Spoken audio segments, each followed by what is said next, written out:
Hey, everybody. Welcome to the Master Passive Income Show. I'm super excited to have you as well as my guest here on the show today. And at Master Passive Income, we talk all about investing in real estate rental properties so we never, ever have to work a job again. And today I'm bringing on one of my students, and she has done a phenomenal job with investing in and starting her business. And she actually bought two properties at the exact same time. They're working out really, really well. And I brought one of my students on, Maggie Wilkerson. Thank you very much for being on the show, Maggie.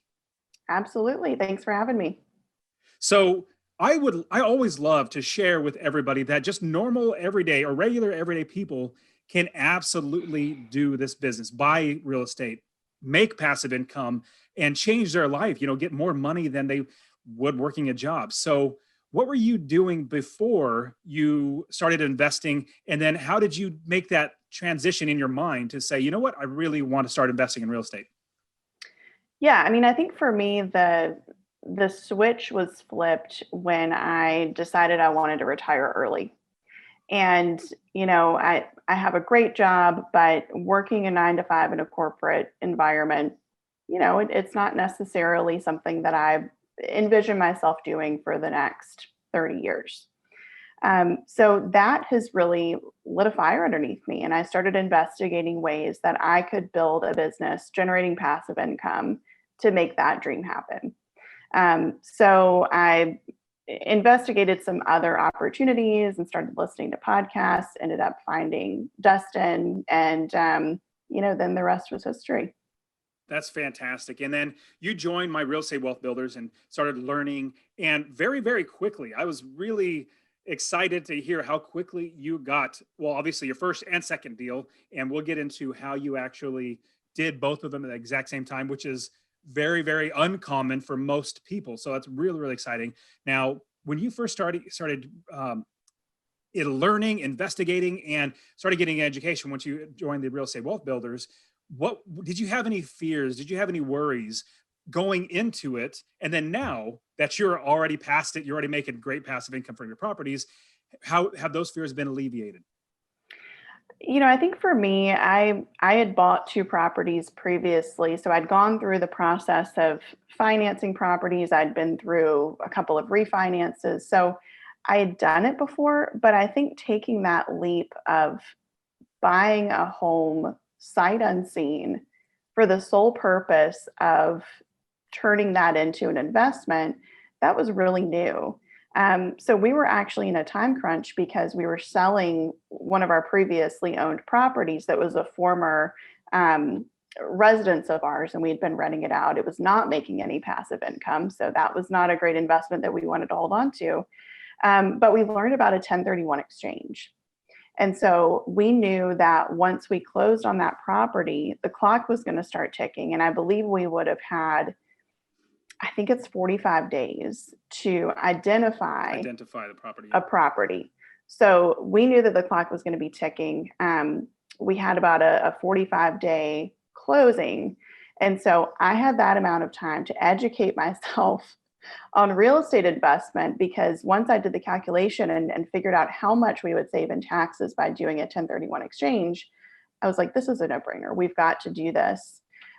So I was definitely under a time crunch. And I think that fear of spending all of this money and not really thinking it through, not having the knowledge that I needed to make smart investments, that's why it was worth it for me to join Master Passive Income, because it really took away that fear.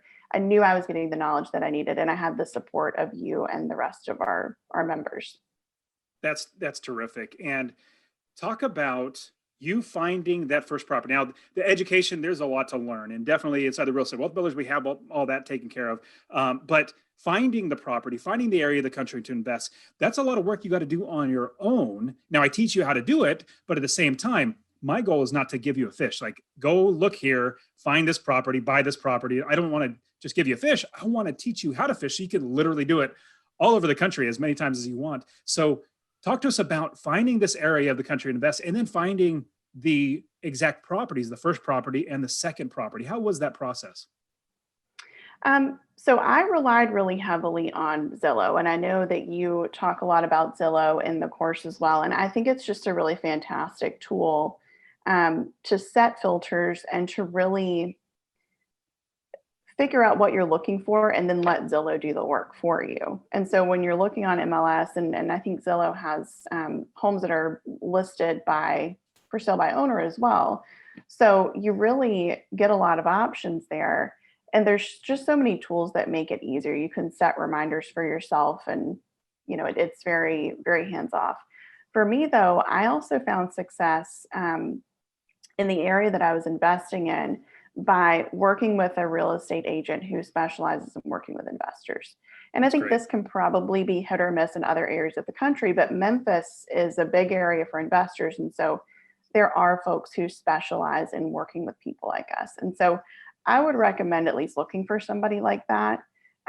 He was able to help me identify one of the properties that I found, but then the other one he was kind of steering me away from, but it ended up being a great investment. So, you have to take the advice with a grain of salt.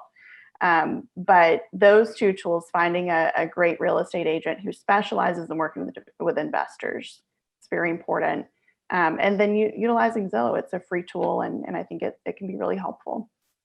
Yeah, and one thing I love to do is show all my students that there are so many different tools out there. It's like you have a tool belt of all these different things. As an investor, we utilize all of them. And I would say it definitely is harder to find a realtor that specializes in invest or with investors finding investment properties. Once you find them though, they usually do a really, really good job. And I Yeah. also give you everybody like tips on how to find them.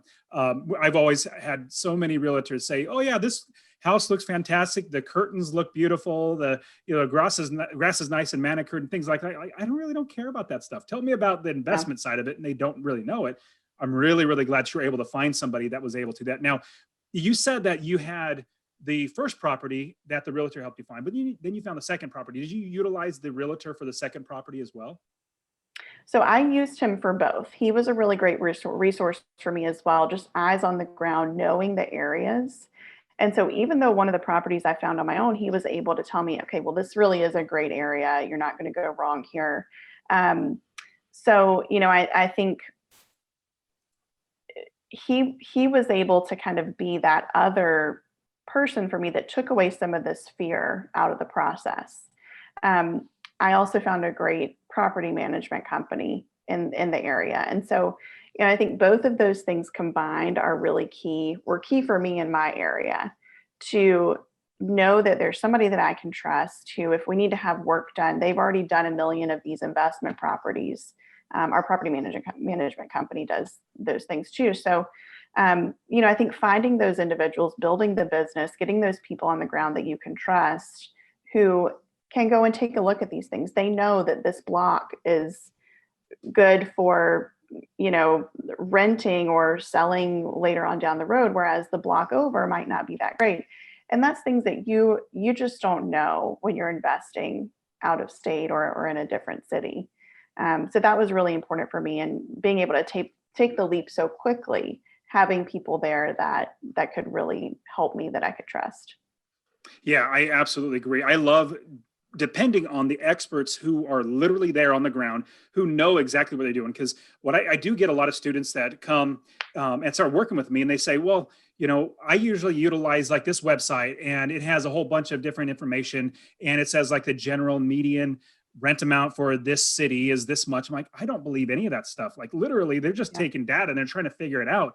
I would rather literally talk to somebody who rents a place, like your property manager. Hopefully, find a good property manager that has a house like right around the corner from the one you're looking at, and said, "It's the same type of house. I'm getting 1,300 for it, and you might think you can get 1,400 for it, but I can't." So we go with the experts, opinion and wisdom. As investors too, we take all that information, we figure out what's the best course of action for us.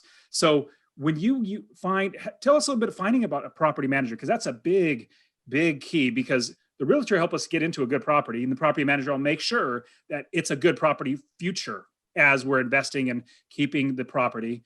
How did Mhm. you find that property manager? Did you do a lot of calls? Was it just dumb luck that all of a sudden, boom, I got a great one? Let's move with that one. So I actually did my own research and came up with a list of companies that I wanted to reach out to. Um, Memphis, like I said, is has a huge rental market. A lot of real estate investors are there. It's very competitive, but they have a lot of property management companies that work with people like us. And so I had a lot of companies to choose from. I read through Google reviews of both tenants and investors, which I think is very important to differentiate between. You can't just look at the Google score, the Yelp score. But I also got recommendations from my real estate agent. And so what I ended up doing was cross-referencing both lists and interviewing two property managers, and talked with the owner of one company. The other one, I believe he was um, one of the chief officers there, but both just incredibly helpful. I ran a few properties by both of them as well. So I kept working with them and, tried them out on a few different things. I didn't send them anywhere, but I just said, hey, take a look at this. What do you think we could get for this? What is this area like? And I really took note of response times, of how much information they gave me, how willing they were to work with me, somebody who, was not a client of theirs yet.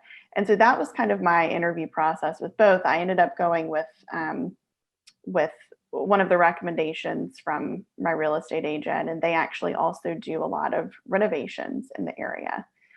So property rehab. So if I did need to get a property that needed an extensive rehab, I've seen their work many, many times. So I would feel comfortable having them do that kind of thing too. So it was really a great offering. I don't think that that's necessarily going to be the case in other areas of the country, but it's what I was able to find in Memphis. And what's great is also you have a backup as well. You have your Mhm. number one that you're going with, but you've also had a little bit of experience. So my recommendation or my tip would be definitely keep all your notes and everything on everybody you have ever talked to. Like just keep it online someplace that you could store it in a folder on your computer that you could always go back to. Because I mean, I've been in the business, I don't know, 17, 18 years now. And I always go back to my notes of all the calls that I've already made because I've already done the work. I don't want to do it Yeah. twice, three times. So definitely keep all that information. Now, talk to us about getting two different properties at the same time. That's very cool. And obviously you had the means to be able to buy both of them, financing and all that sort of stuff. Talk to us about the process and any hiccups or anything that we should look at if we were able to get two properties and move forward with both of them at the same time. Yeah. So I ran into a couple of interesting hiccups that I really did not anticipate with buying two properties at one time, but also buying two properties where the loan amount was fairly low. So with the 1031 exchange, because of the way that that worked out, we ended up having to buy two properties in this short period of time. So once I found the properties during that time, I was also looking at lenders. And so that's a whole other ballgame in itself. You have people calling you all the time. It can be quite overwhelming. But my challenge actually was finding a lender that would lend an amount less than $100,000 per property. And so I really did not anticipate that that would be an issue. But some of the lenders I've used in the past for refinances and things like that would not even consider these loans because both of them ended up being below that threshold. So I was dealing with a short time frame, did not have a lot of options. And so I ended up finding a couple of lenders that were willing to work with me. And I've done this in the past with personal homes and refinances is I work with both of them, get them both to quote me, and then pit them against each other for lack of a better That's a better perfect. word. Yep. So, they compete against each other. And if you have a good credit score and if you're a good potential client, then that can really work to your advantage. So I was able to get a really good rate. The same lender did both of those loans as well. So that was the challenge is my options were just limited because of the amount of loans, and I just wasn't expecting that. And The that's other, absolutely sorry, really quickly, that's absolutely normal to run into a problem with a lender having a criteria that's different than what you as an investor want. And so Yeah. what I always tell everybody, all the students, is every bank, every lender is different. They have different criteria. So you just got to keep calling. You got to keep looking, just like finding a realtor. You got to keep calling and keep trying to find a realtor that's actually going to do the job right. Same thing with financing, same thing with property management. You just got to keep looking for the right anybody that's going to be on your team. I even have some banks that they won't lend less than 50,000. Some, I know one of our students got a bank that doesn't lend anything lower than 30,000. So, and it depends on each state and everything like that, which is really, it's a whole nother ball of wax of how we can, work all that out. But yeah, long story short, if you're able to continually work hard, you'll be able to find it. You'll be able to get that financing taken care of. Yeah, absolutely. And I think it really is about casting a wide net. And I know when I buy my fourth property, I definitely have more time now to do that research and find, the right fit for those next properties too. Yeah, you sure do. And especially when you had a 45-day window for the 1031 exchange. And for everybody who wants to know what a 1031 exchange, you're kind of curious what that is. Basically, you have a property, you're selling it, you made a profit on it, and you don't want to pay taxes on it. You can defer the tax for a future date and move all that money into the new property. So if, let's say you made $100,000, you could take that $100,000, buy these properties, and then not pay the tax on those properties. At the same time, you're buying better properties, you're making money, you could defer it. Plus, you could do a 1031 exchange again. Sell these next two, like Maggie, what you could do is sell these next two houses. If you did it right, or one at a time, sell one, move it up into another 1031 exchange, you defer your taxes all over again. Just keep deferring it over and over again. It's just, there's so many beautiful reasons why you should invest in real estate. Now, talk to us about the numbers. Would you mind sharing how much you bought the properties for and how much they rent for? Sure. I don't have the numbers right in front of me, but I can give you a ballpark. So the first property that I found, which I really like this house. I hope I get to see it in person one day. But it was already rented. Both of these homes were already rented, had tenants in them with great payment histories. So the first one was, we got it for $119,000. It rents for $11.50 a month, I believe. I'm hoping that I'm getting this right. And so that one we are pulling in, I believe it's around $300 to $400 a month in passive income. Mm-hmm. Yes. And our minimum, what we always try to shoot for, is $250. And so you blew that out of the water. Good for you. Yeah. So that was a really great one. Like I said, I really like this house. It's just got, I think later on too, it could sell to an owner occupant very easily. So we have a few different exit strategies for that one. The second one that we found, we got it for $74,000. And I will say for the first one, we did get the seller to contribute. I believe it was 2% towards closing costs as well. Fantastic. So that was Did you put that in the offer? We did. Yeah. Oh, very cool. I love doing that, especially when they say yes. I mean, the worst they could do is say no, but you got to say yes. I mean, that's what, a little over $2,000. So that's a lot of money. Yeah, it's significant when you're talking about homes at this price point, So, so that was a great deal. And then the second one bought for $74,000. No closing costs, but we did get it for $4,000 less than they had it listed for. So that was nice. You pocketed $4,000. That's good. Did you negotiate lower, or did you start there and they accepted that offer? We started there. It was actually listed by my real estate agent. And so I was able to really work with him and know, what the seller wanted to get for it. And it had been a on the huge market tip for a little while. Okay. Yeah. And that's a huge tip. I always try to tell everybody, we're using many realtors. And if you find a house, let's say on Zillow, and you're like, this is a good house. If you use the seller's realtor, the seller's really the seller's realtor really wants to use you to buy the house, because they get in the rate or the fees from both sides, the seller and the buyer. They make a lot more money. So they're going to be much more willing to encourage you and get you to buy the property. So congratulations though on getting $4,000 off of the sale price. I mean, that's literally $4,000 in your pocket. That's terrific. So how much passive income, or how much does this one rent for, and how much passive income do you make? So this was the one where there was a little bit of a discrepancy over what the actual rent was. And after I bought it, I ended up finding out just recently that they're actually paying more in rent than I originally thought.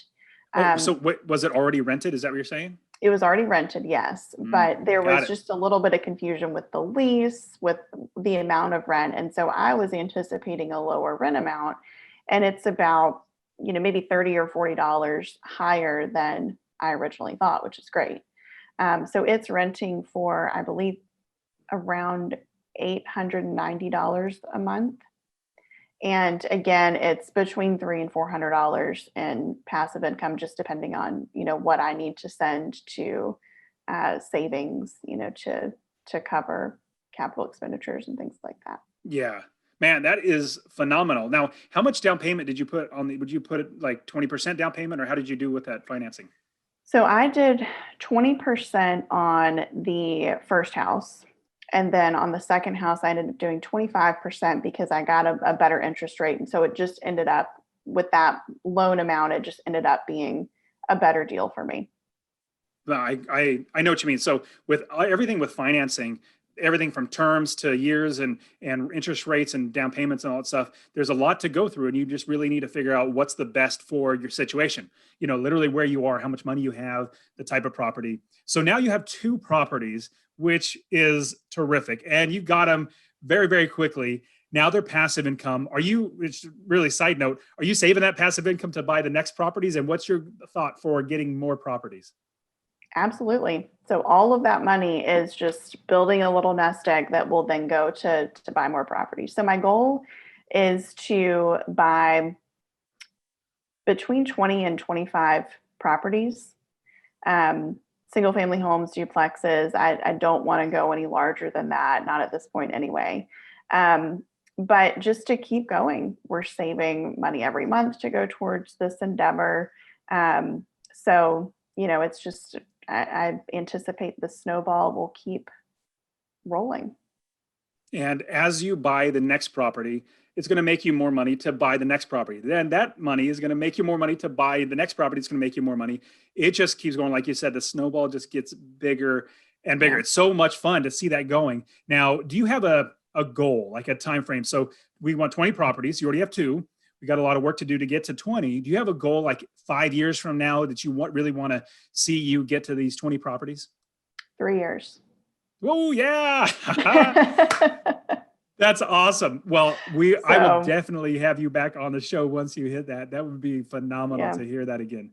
it's So ambitious, now but I like ambitious goals personally, because even if you get halfway there and you get to 10, that's better than two. So we work hard, and then shoot, once you have, just imagine this, if you had 10 properties and you said some are making, a couple of them are making, or sorry, one of them making like around 350, other one's making around 400. Let's just say it's 350, $350 a month. That'd be $3,500 a month in passive income from these 10 properties. You could easily save up that entire year. That'd be what?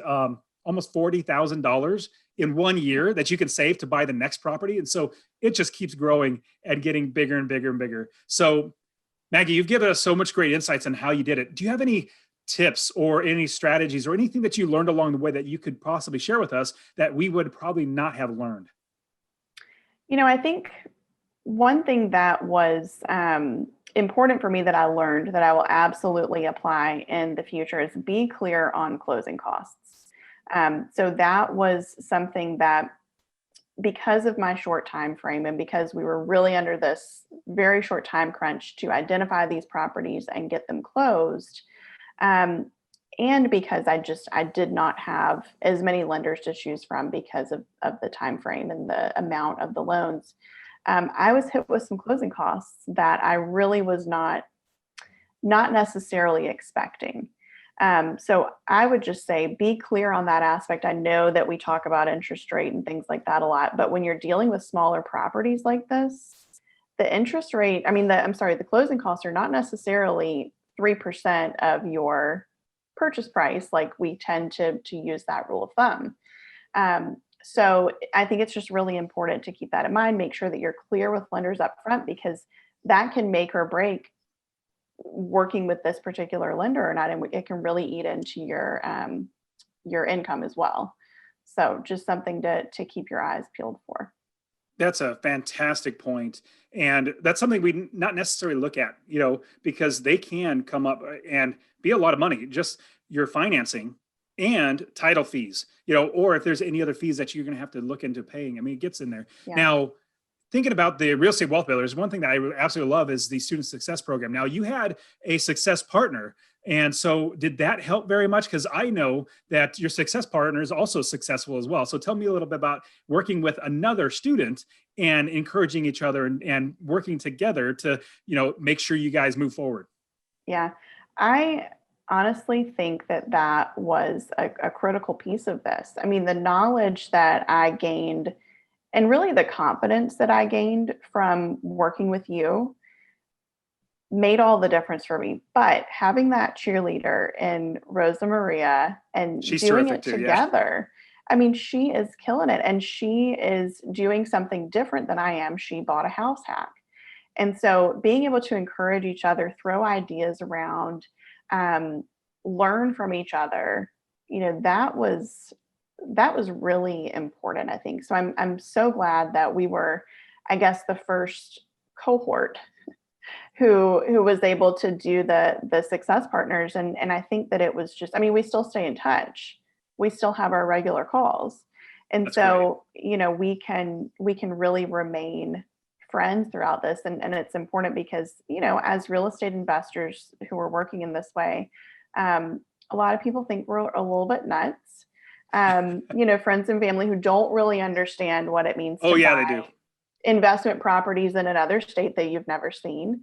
So I think it's really important to have that person that you can talk about with this, because you're not necessarily going to get that from friends and family. I wholeheartedly agree. And I was so excited when we started the success program, student success program, with all the other students and everything, because when I first got started, it was like 2005, 2006. And the only thing out there were those like infomercial gurus that were like $50,000 for whatever, coaching that they're, courses, or, they give you DVDs or CDs that you listen to. It's like, that's so much money. It's ridiculous. And I did it all myself because I didn't have the money to spend on that stuff. So I did it all myself, but it was a lot of work and I felt like I was alone.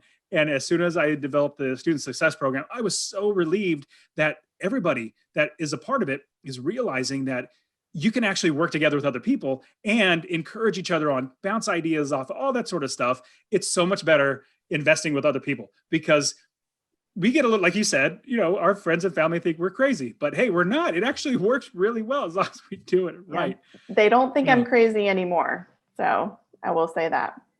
That's awesome. So you live in South Carolina, is that correct? I do. Yeah. I live in And you Charleston, South invest Carolina. in Tennessee. That's right. Love it, man. Maggie, that's so awesome. Now, is there anything else that we would need to, kind of think about, like anything about the properties, making sure we're finding the right properties? Is there anything else that you'd like to share with us? Um, I think you'll hear this a lot from other investors who have gotten their first properties or have gone all the way and have built a business, fully fledged business around this. I think it's so important just to hang on and build your knowledge and pull the trigger, because I think it's so easy to learn what you can, but then get stuck in this state of fear where you don't actually pull the trigger on a property. And, I think it's important to know your numbers. It's important to absolutely know what you're getting yourself into. Make sure that you have enough margins, you have that cushion, because there could be unexpected things that come up. So I think that's a key part of it. Become a nerd about the numbers, but also pull the trigger. I love it. Life is short, and you've got to pull the trigger, and it is so worth it when you see that money hit your bank account that first time.